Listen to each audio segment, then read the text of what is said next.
vamos falar sobre o tema Educações, Culturas e Hackers. E convidamos ele, o criador da marca Polêmicas Contemporâneas, o doutor em comunicação, professor titular e ativista da Faculdade de Educação da Universidade Federal da Bahia, Nelson Preto. Por favor, meu amigo. Obrigado, Jackson. Olá a todos que estão aqui, que estão nos acompanhando. É um prazer enorme.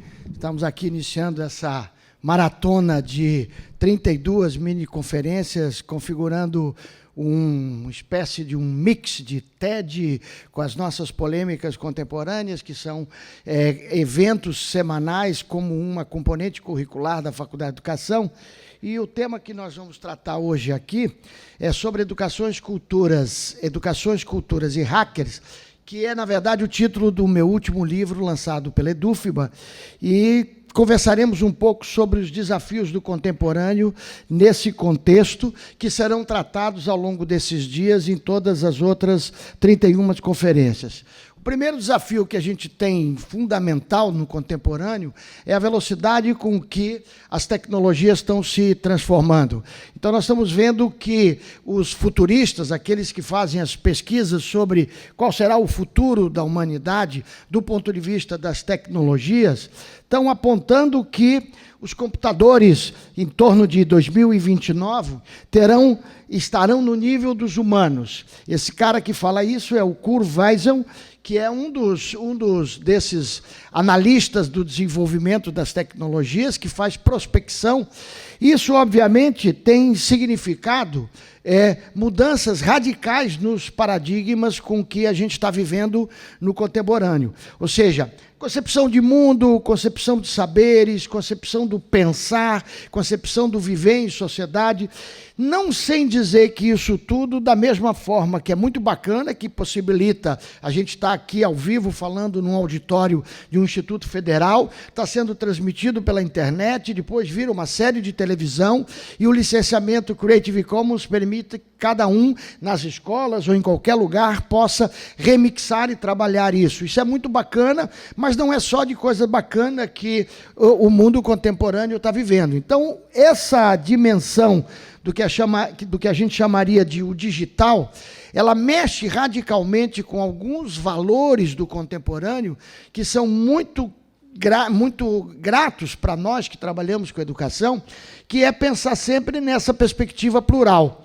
Então, o primeiro plural que é importante que se coloque nisso é a ideia de culturas. Nós não estamos falando de uma cultura com C maiúsculo, única, que tem que ser ensinada na escola, que tem que passar na televisão, que ocupa os meios de comunicação, mas nós estamos falando de culturas que se proliferam, culturas que proliferam e que precisam ser fortemente valorizadas. Obviamente, isso significa que o mundo explodiu do ponto de vista cultural.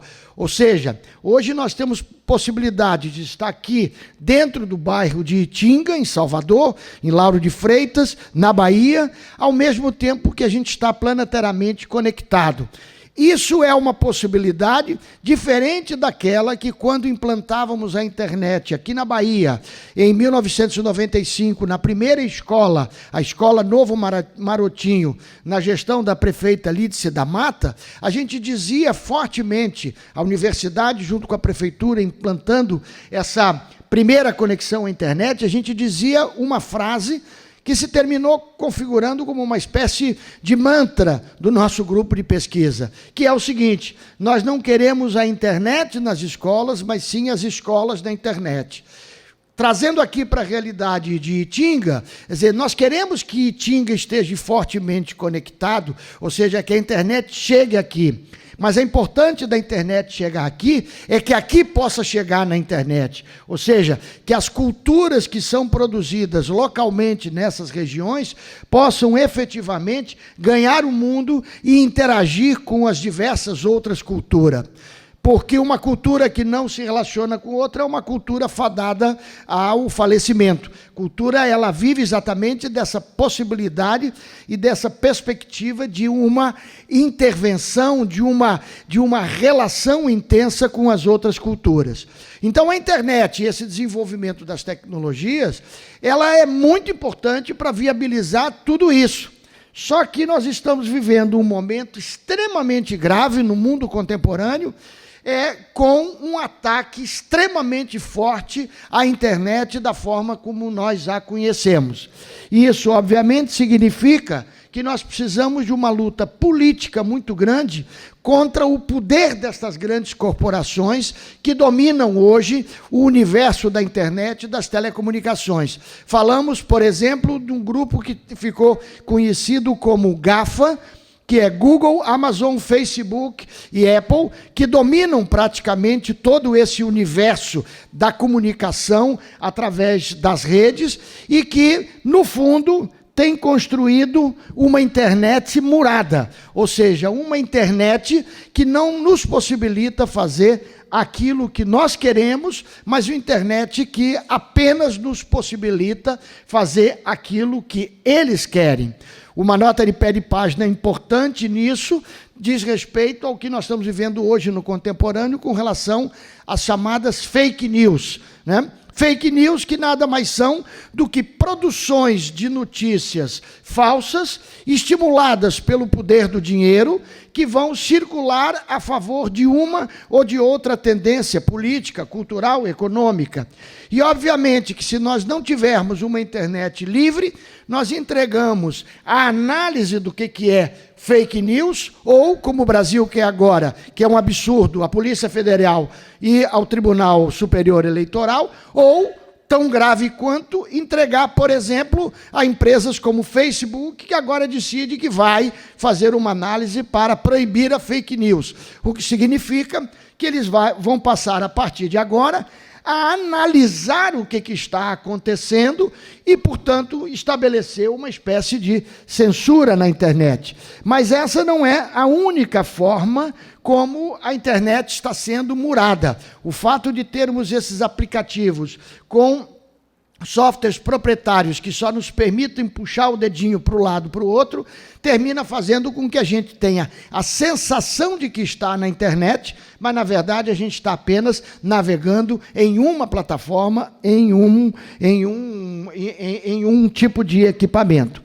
Mas existem outros desafios que nós precisamos enfrentar, e um desses é o que está acontecendo em vários países do mundo, em vários estados do Brasil, lamentavelmente, inclusive no nosso estado, que são os acordos das secretarias de educação com a empresa Alphabet, através do Google, para que todos os seus sistemas sejam oferecidos por essas empresas. E o mais absurdo de tudo isso é que os dirigentes políticos que fazem esses acordos ainda têm a coragem de dizer que não estão pagando nada pelo serviço. Não estão pagando nada em espécie, mas estão pagando com algo que é um dos maiores valores do contemporâneo, que são os nossos dados. Portanto, esse tipo de ação que tem sido feito precisa ser combatida com muita força e com muita veemência por todos nós.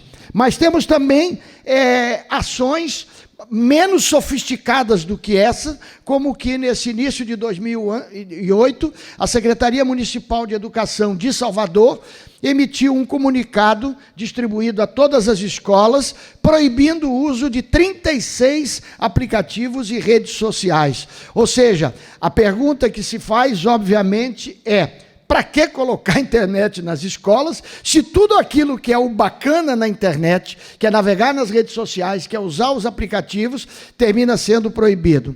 E o mais grave de tudo isso, trazendo para aquela discussão anterior das fake news, que o que mais nós precisamos é uma educação e uma escola que forme a meninada para exercer a cidadania plena, ou seja, para ter plena consciência daquilo que ele está lendo, se é uma interpretação, se é um fake news ou se não é um fake news. Porque se nós não tivermos leitores críticos capazes de ler, nós vamos sempre exigir alguém que filtre esse conhecimento. E o nome dessa filtragem nada mais é do que a velha e conhecida censura.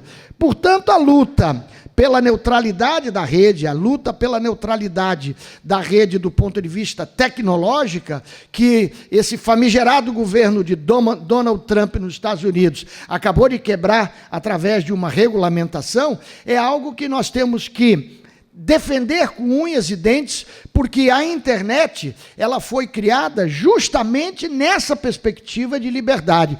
Todos esses caras, o Tim Berners-Lee é um deles, que criaram a internet, quando criaram, colocaram todas as suas descobertas a serviço da humanidade. Por isso a importância de termos esses debates licenciados em Creative Commons, ou seja, por isso a importância de trabalharmos com software livre, porque quando trabalhamos com software livre, com licenciamento abertos, nós possibilitamos que a sociedade se aproprie de todo o conhecimento produzido pela humanidade. Obviamente, para chegarmos ao final dessa rápida intervenção, precisamos de uma radical transformação na educação, no sistema educacional, principalmente com essa perspectiva de entender a educação como uma perspectiva plural. E claro que uma das primeiras e fundamentais coisas é apropriar-se das redes de comunicação. Essa faixa é muito bacana, em junho de 2013, quando a meninada foi para a rua e diz: nós somos a rede social. Quer dizer, a rede social não é o aplicativo Facebook, não é o aplicativo Diáspora, não é um WhatsApp ou Telegram. Nós somos a rede social. Muito bacana a apropriação que foi feita pela meninada nas ocupações das escolas em São Paulo, que se apropriaram das redes e quebraram os muros das escolas e, de fato, criaram em cada uma das escolas a escola que cada um dos meninos individualmente e coletivamente queria. Mas, mais do que tudo, o que nós precisamos, e essa imagem, para mim, é uma imagem absolutamente genial, de um grande cartunista baiano chamado Cal Gomes, que é a relação com outros saberes. Se você observa os detalhes dessa imagem, você vai ver que o Castro Alves está ali numa posição de subserviência a essa grande Ialorixá baiana, Mãe Estela de Oxóssi.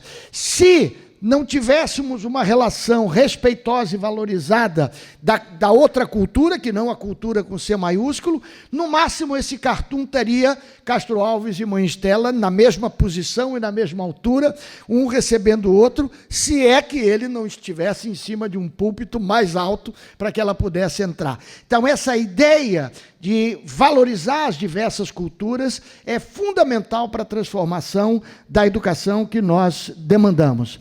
E, claro, que contra essa mesmice, a única possibilidade que nós temos é de hackear a educação. Hackear a educação significa, na verdade, compreender a educação numa perspectiva de remix total, que é o que a gente quer que aconteça com essas polêmicas e com todas as ações que acontecem dentro dos espaços educacionais. Esse remix total, esse hackear a educação, significa que precisamos centrar a educação muito mais em perspectivas de colaboração, muito mais em perspectiva de generosidade, de compartilhamento. A ideia de que a educação seja um espaço de mobilização social, de participação social, de ativismo. Portanto, falamos em educações, no plural. Portanto, falamos num diálogo permanente entre todas estas culturas, entre a cultura com C maiúsculo e as culturas produzidas localmente. Falamos num diálogo permanente entre as ciências, as concepções de ciências existentes no mundo contemporâneo. Com isso, claro, chegamos no mais fundamental de tudo isso, que é a ideia de que a escola tem que ser um espaço de polêmicas contemporâneas cotidianas. Isso se faz a partir de um professor fortalecido. Isso se faz a partir de currículos construídos no chão da escola. Isso se faz a partir de um sistema educacional que valorize as culturas, que fortaleça as culturas e não queira, a partir de uma base nacional, estabelecer estabelecer um currículo mínimo que será seguido por todos, inclusive por professores que, não sendo fortalecidos, a eles caberá apenas seguir o que foi determinado pelas editoras, pelos currículos, pelos manuais, ou o que é pior, pelo que a sociedade considera como aquilo que seja a naturalização dos processos. Se a escola não tiver essa perspectiva, não for hackeada, ela será apenas um espaço de acomodação e não de rebeldia. E a escola, essencialmente, é um espaço de rebeldia. Muito obrigado, e esse material está todo disponível. Maravilha, Nelson. Brilhante colocação de Nelson Preto aqui, em defesa da liberdade, né, de expressão dentro desse veículo tão poderoso, né, que é a internet. Muito legal isso. E, assim, adorei essa imagem que você trouxe do poeta. Eu, que interpretei Castro Alves, passei muito tempo ali na Praça Castro Alves tentando entender que gesto é esse. E Nildão, né, coloca aí nesse desenho um sentido nesse gesto. Cal Gomes. Cal Gomes. O sentido nesse gesto, né, esse poeta da liberdade, que é Castro Alves, né, fazendo a reverência a essa figura tão importante da nossa cultura, que é Mãe Stella. Nós temos o Marco Civil da Internet, que, quando houve aquela notícia de que haveria o Marco Civil, nos animou bastante em relação a isso, a internet livre, né? As pessoas que são favoráveis, ativistas, em relação ao movimento da internet livre. E, ainda assim, nós vemos que os nossos próprios governantes, eles não têm andado nessa direção da internet livre.